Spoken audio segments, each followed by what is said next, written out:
Another piece from the interviews is the connection that students draw specifically between chess and schoolwork. A fourth grade boy shares with me how focusing on playing chess helps him concentrate on schoolwork.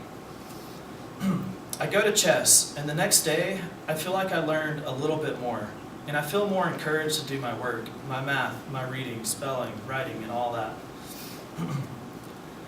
The next quote, a third grader, could not relate to me specifically how chess helps him with his math and science, but tells me that he sees a connection.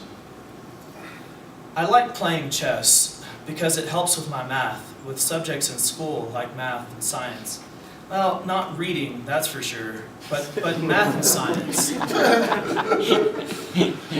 Another student shares the connection she makes between the deliberate thinking of chess to slowing down and focusing on schoolwork. You have to think about your answer. You have to slow down, like slow down on your move. You have to slow down and think. It's really helped me out. The last quote from a third grade boy is particularly interesting. When asked why he likes to play chess, he responded, "I play chess because it starts my brain getting more better, like in thinking and not being at home watching TV. That the next time my brain is getting better and all that." These quotes express to me a deeper cognitive and emotional connection for these students when playing chess. They help me see that they personally feel that playing chess is beneficial to them beyond having a place to go after school or something fun to do with their friends. These students genuinely see and experience a connection between chess and their school experience.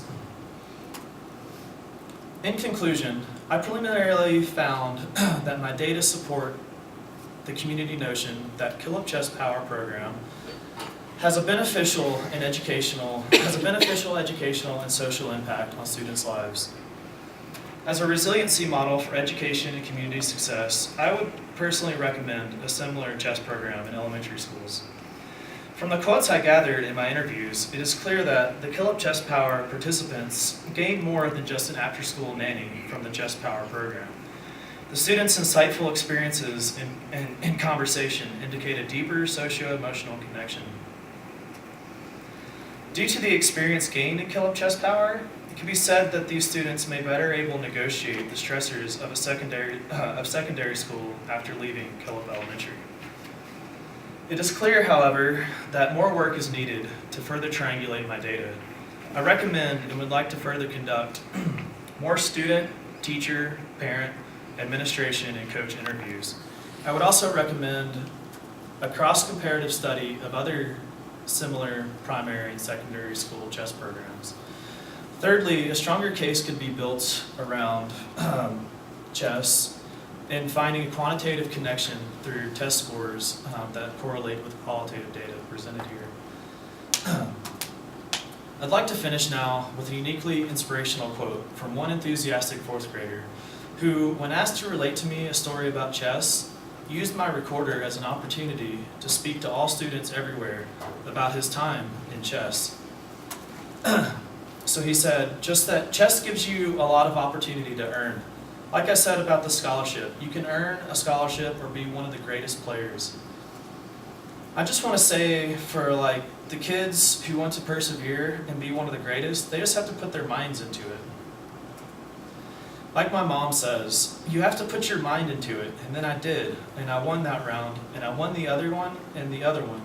You just have to have the confidence. Talk yourself up, don't talk yourself down. Thank you.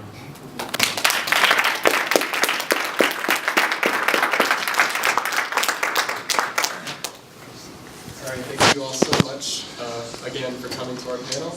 Now I'd like to open up the discussion for questions or constructive comments, and for that we have our discussant, Dr. Patrick Stabe, to lead us on the way to that. Yeah, I'll just kind of try and do a little summary here, and then we'll open the floor to comments and questions. I don't want to take too much time, but I'm really, ultimately, I'm just honored to have the opportunity to sort of reflect on all of this amazing work, and I drafted some notes having read their papers in text, and then to see the presentations is a whole different thing, and so I'll try and keep it concise, but you see I took more notes. First and foremost, I mean, thank you so much for your articulate and clever assessments. I mean, you guys are the experts in this realm, and I'm really proud of the work that you've done, the work that you're doing. Ultimately, this notion of community, it is somewhat of a unit within the anthropological imagination. We try to kind of portray these images, they go after them, define them, or sort of redefine them. At times it's porous, and other times it's discrete, but never really succinct, as you guys have all pointed out. It helps us to qualify what academics and researchers mean when they claim to do community work, and what groups of individuals or groups of groups themselves mean when they ascribe to a certain community. All of us, we can all admit to, we can feel community sometimes.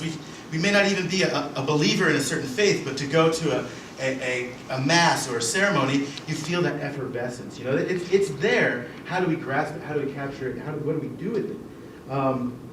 Kroeber referred to it as something super organic. It is above us or beyond us.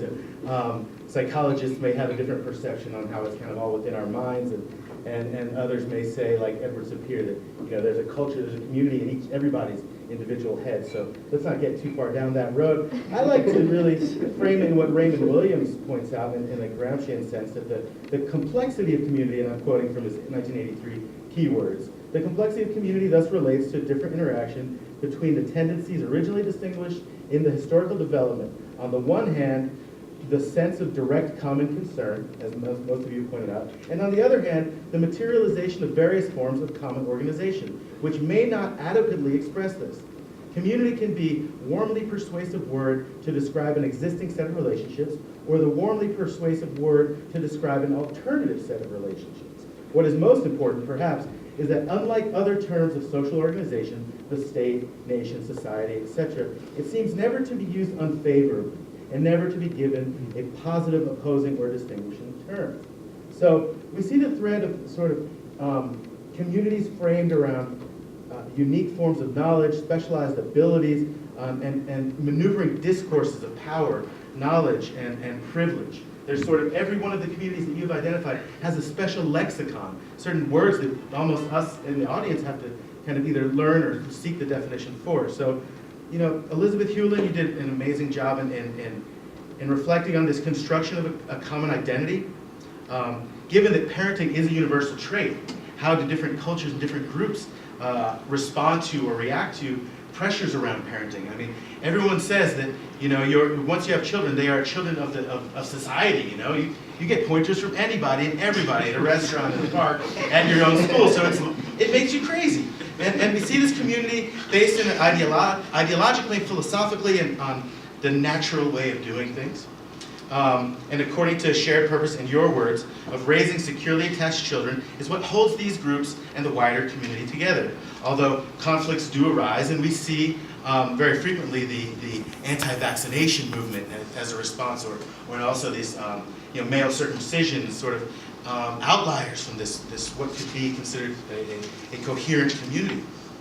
So thus the group has these individualized decisions that vies with efforts to keep the community together. So it's really, it's fraught with complication, how you identify yourself within the eyes of this community, and also these attachment parents, how, there's this expectation or this mode. And what I would suggest in furthering your analysis, and I'm sure you've given this consideration, is sort of that gendered identity in the what could be called the industry of birthing and medicalization of hospital birth and child caring. It seems to be that there is this masculinized sort of view of the one way to do things, and almost this feminized view with the La Leche League and community-based organizations around birthing, and that's really prevalent in my own experience as a parent, and also kind of comes out of your work. Now, Brett McKenzie spoke of, in very specialized terms and some colorful language, in the way that graffiti artists are performing their masculinity or sort of reaffirming their position. He focused on the exploration of why graffiti artists need graffiti as a component of their identity, how they embrace varying levels of success, and how they are providing an important service to the communities that they operate in. Graffiti is an art form. In Mackenzie's words, it not only allows participating artists to perform and create identity, establish a monument for their existence, but also creates social ties in the mirror sentiments of family and brotherhood. So there's sort of a kinship of this, covert group of public artists.